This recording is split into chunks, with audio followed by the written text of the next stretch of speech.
कोई हरिचंद्र यहाँ नहीं है, सब लोग स्वार्थ सिद्धि की राजनीति कर रहे हैं और अर्थ बिना सब व्यर्थ है। जिसके पास अर्थ है वो पार्टी को तोड़ रहा है। जिसके तो नीतीश जी को बहुत पहले करना चाहिए था। आज जो हो रहा है ये बहुत पहले करना चाहिए था, क्योंकि उनको ये जो सरकार टूट रही है अभी बिहार में, तो इस पे आपकी क्या राय है? ये तो बहुत पहले टूट जाना चाहिए था। नीतीश कुमार जी दबे कुचलों की आवाज़ हैं, शोषितों की आवाज़ हैं। आज कहीं बीजेपी के साथ रह करके हम उन सबों का आवाज़ को दबाने का काम कर रहे थे। कहीं ना कहीं क्या हम ये नहीं कह सकते? खुश है, सब गरीब तो मर रहा है। सब चीज़ गरीब मजदूरी करके का करके सब तो महंगी बा, कब्ची करके खाइए।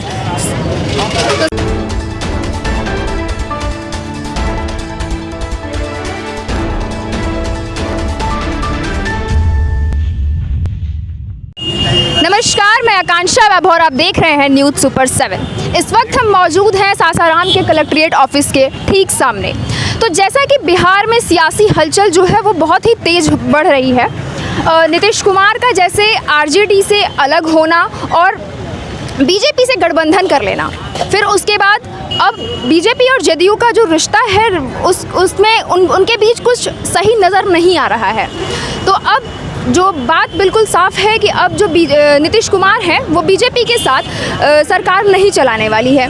अभी फ़िलहाल में आरसीपी सिंह का जदयू से अलग होना नीतीश कुमार के ऊपर संकट के बादल नज़र आ रहे हैं। इसका हम ठीक उदाहरण ले सकते हैं।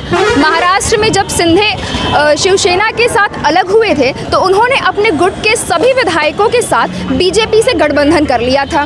तो अब अपने विधायकों को खोने का डर नीतीश कुमार को पूरी तरीके से सता रहा है। कुछ देर पहले अभी राबड़ी आवास पर महागठबंधन की जो टीमें हैं उनके साथ बैठक चल रही थी, जहां पे सभी सांसद और विधायक मौजूद थे। वहीं दूसरी तरफ नीतीश आवास पर भी उनके पूरे 43 नेताओं के साथ बैठक चल रही थी। तो अगर हम इस पूरे माजरे को समझें तो बात बिल्कुल साफ है कि बिहार में सरकार बदलने वाली है। तो आइए हम अपने पब्लिक से इस चीज़ पे ओपिनियन ले लेते हैं कि उनका क्या कहना है। बिहार में जो भी सरकार है तो आप उनकी वो जो भी कर रहे हैं अपने बिहार के लिए, महंगाई जैसे बढ़ रही है, घट रही है, क्या हो रही है, आप इस चीज़ से खुश हैं? कहाँ खुश है, सब गरीब तो मर रहा है। सब चीज़ गरीब मजदूरी करके का करके सब तो महंगी बा, कब्ची करके खाइए। तो साफ बात है कि आप सरकार से खुश नहीं हैं। नहीं तो सरकार की इस गठबंधन के साथ बीजेपी के जो लोगों का भरोसा था, तो क्या वो बना रहेगा? बिल्कुल जी, किस प्रकार? सबसे पहले तो मैं आपको इस चैनल के माध्यम से सभी आपके दर्शकों को बधाई देना चाहता हूं कि जो भरोसा नीतीश कुमार पे बिहार की जनता ने 2005 में किया था, आज भी वही भरोसा नीतीश कुमार पे कायम रहेगा, बल्कि और भरोसा बढ़ेगा। नीतीश कुमार जी दबे कुचलों की आवाज़ हैं, शोषितों की आवाज़ हैं। आज कहीं बीजेपी के साथ रह करके हम उन सबों का आवाज़ को दबाने का काम कर रहे थे। कहीं ना कहीं क्या हम ये नहीं कह सकते हैं कि कुर्सी को बचाने के लिए वो बस सरकार बदल रहे हैं, इससे एक सरकार से गठबंधन तोड़ के दूसरे सरकार में जा रहे हैं? कुर्सी की इतनी लालच होती तो हम चुपचाप उनके साथ उनके हाँ में हाँ मिला के बैठे रहते और हम मुख्यमंत्री होते। लेकिन हमें कुर्सी की लालच नहीं है, बिहार के उस करोड़ों जनता का मान सम्मान का सवाल है। आपने सिखाया है, आप महाराष्ट्र में देख लीजिए, एक नाथ शिंदे बना के सरकार को किस तरह से असंवैधानिक रूप से उन्होंने हड़पने का काम किया। यहाँ भी वही काम चल रहा है। तो जिस तरह से उन लोगों ने अपना राज कायम करने के लिए एक काम करना शुरू किया है, एक वर्क करना। अभी बिहार में पीछे अमित शाह जी और राष्ट्रीय अध्यक्ष चड्डा जी आए थे। उन लोगों का अपने सब कार्यकर्ताओं का संबोधन में कहा कि 210 सीट पे तैयारी शुरू करो। क्या आप गठबंधन में रह करके और आप अपनी तैयारी शुरू कर सकते हैं? तो हम अपनी तैयारी नहीं शुरू कर सकते हैं। अभी नीतीश कुमार जी ने जो आश्वासन दिया था कि बिहार को एक संयुक्त राष्ट्र बनाएंगे, तो आपका इस पे क्या कहना है? आश्वासन नेता लोग देते रहते हैं, उसी तरह से हम लोग भी इसको समझ रहे हैं और बहुत तरह का आश्वासन आए दिन मिलते रहता है। उस आश्वासन पर कितना अमल होता है, यहाँ सब जनता भरी पड़ी है, सब समझ रहे हैं। और ये काम तो नीतीश जी को बहुत पहले करना चाहिए था। आज जो हो रहा है ये बहुत पहले करना चाहिए था, क्योंकि उनको समझ लेना चाहिए अब राजनीति में कुछ भी हो सकता है। ये लोग कई बार मिले, कई बार हटे, कभी यहाँ कभी वहाँ, और आज भारतीय जनता पार्टी का भी वही स्थिति है। पूरे देश में किसी तरह से सत्ता पर काबिज होना। आज आप देख सकती हैं क्या स्थिति है बिहार में। खास करके जो मंत्रालय भारतीय जनता पार्टी के अंदर में रहा, आज शिक्षा की स्थिति देख लीजिए। बिहार के कॉलेजों में इन लोगों ने उस समय कभी गठबंधन नहीं तोड़ा जब इनकी आपस की बात बनती रही। आज देखिए शिक्षा की स्थिति क्या है, आप लोग खुद जानते होंगे और सभी लोग बताएंगे। बिहार के कॉलेजों में उतनी सीट भी नहीं है जितना प्रथम श्रेणी से लोग पास करते हैं छात्र।